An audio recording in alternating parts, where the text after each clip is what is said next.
G'day and welcome to another video on my channel. Now, just recently I've actually started doing some restoration of these rifles. I've got several of them now. These are Irma EG71s. If you've been watching my channel, you'll see that I just put up a review of this rifle on the channel a few days ago. But I've started a repair and restoration process. I've basically got 2.5 rifles. This is the half one, there's a parts one, but I've got 2 complete rifles. Now, if you're not familiar with these, they're actually basically the same design as the modern Henry 22 rimfires, the H001S derivatives. What they consist of is a steel barrel and an alloy lower receiver and then an alloy receiver that goes over the top, and a steel lever, and then your other small parts, the barrel band and the front band, are also alloy. And this is really the first time that I've had to deal with alloy parts that need restoration during gun restoration and repairs. I tend to have old firearms which are generally just wood and steel, and I haven't had to deal with restoring aluminium parts, trying to get them to look good and be resistant to wear and all the things that you want in a gun. And of course, if you look at this one here, this has been spray coated at the factory with some sort of spray on paint coating. You can see the points where there's wear, it's actually worn off. These coatings are never going to be completely, as resistant to wear as a steel part that's been glued. But when you're doing them up, you need to use something to protect them and make them look nice. And I've actually done a few parts already for this gun, and I've actually had really good success. So I thought I'd share with you what I'm doing to coat these guns. Now, anyone who's interested in firearms has probably heard of some of the proprietary coatings. Cerakote is probably the most widely known one. There's one called Duracoat. You can get home kits for those, but generally you have to send them off to a specialist professional who prepare and spray the parts. And it's a ceramic based coating that's very tough, very resistant to wear, resistant to corrosion, and really good for firearms, but fairly expensive. If you're just doing fairly cheap repairs like this, you can't really justify spending hundreds of dollars sending it off for Cerakoting unless it's got other sentimental value. So I thought I'd look at what else can I get that might, I didn't expect anything to be as good as that, but might approach those sort of things that I can do at home for a reasonable price. I noticed that the auto shops that you could get these enamel exhaust paints in spray cans, and they actually say that they contain ceramic, and they say that they're tough, resistant to this, that, resistant to corrosion, wear. Imagine an exhaust pipe under a car where you've got stones and things and heat and whatever. They obviously must be pretty tough, so I thought, well, maybe I should get some of that and give it a go. The other problem is in spraying any sort of alloy. If you've had anything to do with auto or motorbike restoration, which I've also done motorcycle restoration, so I've actually had to spray a lot of motorcycle parts. And if you're spraying alloy, aluminium or any sort of non-ferrous alloy, you need to make sure your base coat bonds to the alloy in order to have a proper basement for you to put your top coat on.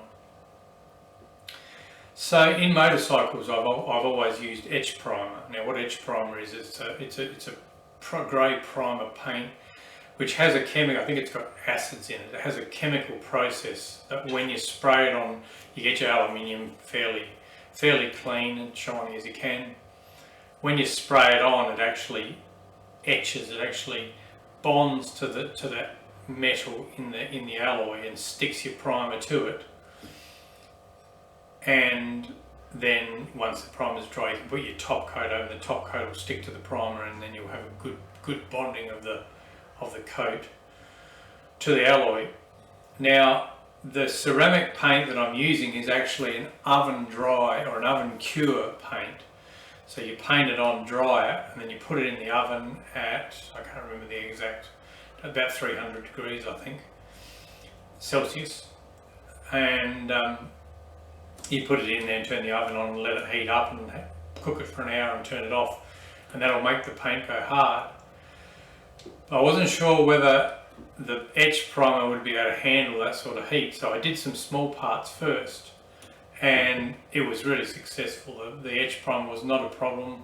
Paint baked on the parts really well and it came up with a really nice and tough finish. So before you start, if you look at this rifle barreled action here, again this is from an EG71. What I first did to this, had a lot of surface rust on the barrel. I put it into some rust bath, one called Rust Bucket. There's a few. There's a couple of American ones. One's called Evapor Rust. You can get that here. The one I use is actually called Rust Bucket. It's an Australian made one. It comes as a powder and you put it in water, just make a polypipe tube. And then I hung this in there for 24 hours, and now you can see where it's actually taken the paint off the aluminium as well. If you've got good coating on the aluminium, you don't need to take it off, so that's why I didn't bother doing the whole lot. But that's where it went up to, because I wanted to make sure I got the rust off the face of the breech as well. But it doesn't affect the steel at all. So I did that and then lightly wire brushed the aluminium. So we've got nice steel now. If you're I'm gonna rust blue this barrel, and rust bluing will actually affect aluminium. So the best way to do it, if you've got something like this where you've got steel and aluminium together, is to spray your alloy first, because that will protect the alloy from the bluing salts. And you can then dip the whole, once it's all cured and everything, you can dip the whole thing in your bluing tank and you can blue the method I use won't affect the paint. It's not hot enough to it, you're only boiling it. And then you can then re-blue your barrel. So, and of course when you spray the receiver, you can actually just mask your barrel so that you're not getting paint on the barrel. I'll show you the products that I use for this process. Now first of all, we've just got some cheap degreaser. These are only about $2 or so a can at the local auto shop. You can get all sorts of different brands of it. So it's fine. So you basically just spray it on your part, give it a good rub. You know, if you've got any grotty bits that need a toothbrush, you can clean it, and then rinse it under the tap, dry it with a bit of paper towel and air dry it, and it should then be degreased and able to be painted. Now the next product is this one here, Etch Primer.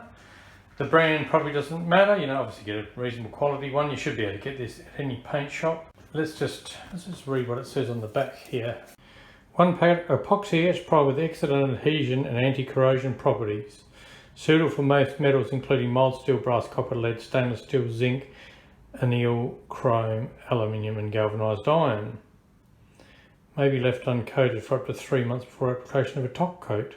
This is the paint that I used. This duplicate, I think it's an American brand, so you should be able to get it probably throughout the world, or you might be able to get other brands. But of course you can get any colour you like. I just happen to be using black.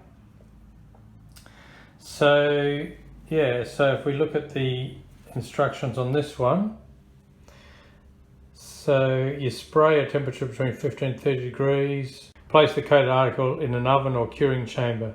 Set the oven temperature 200 degrees. It was not 300, I was wrong before. 200 degrees. So what you do is you set your things. I just hang them on little bits of wire from the oven rack, so they're not actually touching the because, you know, of course your oven shelves might have grease and stuff on them, so they're not touching anything. Close the oven. I've got an electric oven, and then just turn it on and set it to 200 and leave it and let it, you know, it's probably going to take half an hour to reach 200, and then leave it for an hour. So, you know, leave it for an hour and a half, 2 hours, and then turn the oven off and then leave it again for another few hours till the oven cools down, and then you can actually just take the parts out. But yeah, I'll show you how to do that when I get to that point. When you've got small alloy parts like this barrel band and this front sight band assembly, there's a few things you want to look at. For a start, if you look at some of these closely, you can pretty much see the seam from when these were cast. So you can actually get a much better appearance than this. So it's worth just getting some coarse paper, probably about 280 grit, or medium, I suppose it's medium paper, about 280 grit. Just get some little squares, and you should be able to rub all the finish off this. And then you can use your paper, or a little fine file is a bit quicker, and then just use a file to take any imperfections off. Now often you may get somewhere where this area here, you can see the alloy is worn off and you've got some pitting there. So some of that can be from the casting process, so you can get some imperfections. Some of it may be where it's actually, you've had some corrosion of the aluminium. So if that's the case, you want to get a file. Here's another one of these, same band as that one from the other rifle. This one had quite bad pitting, so I've actually just used a fine file and just taken it off. You don't need to take it right down so that it's smooth like a mirror. Just basically get it down so you really can't feel the pits anymore. Depends on how pedantic you want to be. But just go down and get all the major pits or anything else that's going to show up once it's painted. As you can see with the file, you tend to get lots of little flat spots. So my next job with this one will be getting some paper and actually just smoothing it so we've got a nice smooth surface this way and this way. Get a nice smooth surface over the whole thing. If you've got complex cases, complex parts, another way you can clean them is if you've got a sandblaster, if you've got a compressor, which I have, and a sandblaster, you can actually go to the pool shop and buy a large container of sodium carbonate. It's pretty cheap and it's non-toxic and not really a problem, but the little granules of sodium carbonate are hard enough to actually take corrosion and stuff. If you look at this site here, I'll probably, before I do anything with this, I'll probably soda blast it, because it gets right into the corners where you often have some sort of aluminium corrosion, and also like into slots and places like that. It will get right into those and it won't actually remove this black paint. It'll make it shiny, but it won't remove it, which shows if it can resist being soda blasted, it's pretty well bonded anyway. But it will get all the corrosion and everything off, so that then when you put your primer on, you've got clean aluminium to prime. For parts which don't have a lot of complex shape, like a butt plate, I just use a wire wheel on my grinder and just lightly, with this obviously you can go with the little grooves and lightly wire brush it all over. And then this one's actually had a coat of the primer. You can see it's actually a little bit thin on one end. I need to just put another coat up here, but that's what the parts appear like after priming. And here's the cover for the rifle that I'm doing. I've already painted this. Again, this needs a tiny coat. You'll see just in the front corners there's a couple of spots I've missed, so I'm going to just put another light coat on the front of this. But as you can see how nicely it's come up, and I haven't actually baked this one yet, so I'm still in the process of completing the paint. You can see there's some greasy finger marks on here. That's enough. I mean, all the normal rules of painting apply. So basically, with this part here, I need to finish polishing this, get it polished. Then I would use some spray degreaser under the tap to degrease it, dry it with some paper towel, let it dry, and then put my first coat of priming, and then just make sure you don't touch anything there. I've just touched this with greasy fingers because I had to bring it here to film it for you guys. So I'm going to have to degrease this one before I actually put another coat on it. Okay, here we have a photo of the parts hanging in my kitchen oven. So as you can see, they're all hung so that they're not touching each other or touching any part of the oven. Now amazingly enough, when I'd done these small parts, I let the oven cool. I was able to take the shelves out, and the actual receiver and barrel actually fit diagonally across the oven. I was able to close the door so I could actually also bake the receiver with the barrel still on it. I was thinking I'd have to have the barrel hanging out of the corner of the oven. So here's some examples of the final result. So we started with something like that. Nothing's been done to that yet, or that. So there's a primed part, primed with etch primer, and then our final result, as you can see, basically looks, you'd think it was brand new.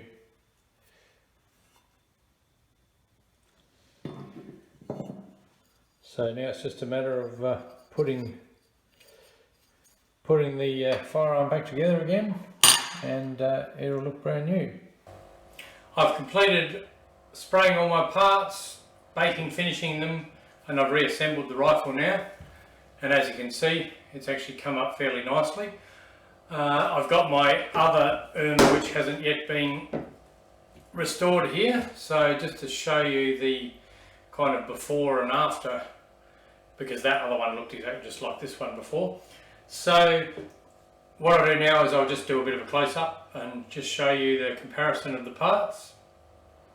I'm not going to be able to compare the butt plates because both of these butt plates have been sprayed. The reason being that I actually did the butt plate on this rifle as my first sort of test, because I wasn't sure, as I said, how well it would go and whether the etch primer would be able to handle the heat of the oven, but it worked perfectly, and after that worked really well. Then I ended up doing the rest of the parts of the other rifle. But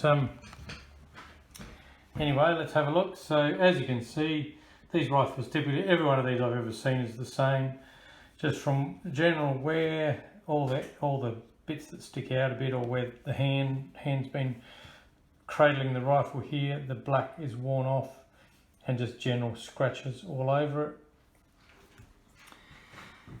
So we've got this barrel band, and you can actually see the casting mark where this has been cast. So that was actually filed away, so when you refinish it you can no longer see that. And there's your front sight barrel band. As we look at this now, I haven't done anything to these screws. If this was my rifle, this rifle's actually been sold already. If it was my rifle, I would re-blue the screws as well, polish and re-blue them. But there's sort of a limit to how much time I'm going to spend on this rifle that's been sold. But as you can see, the receiver came up really nice. The barrel band's nice. You can no longer see the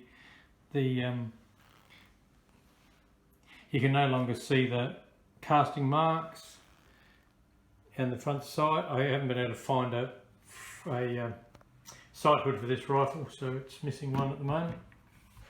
Let's turn them over and look at the other side.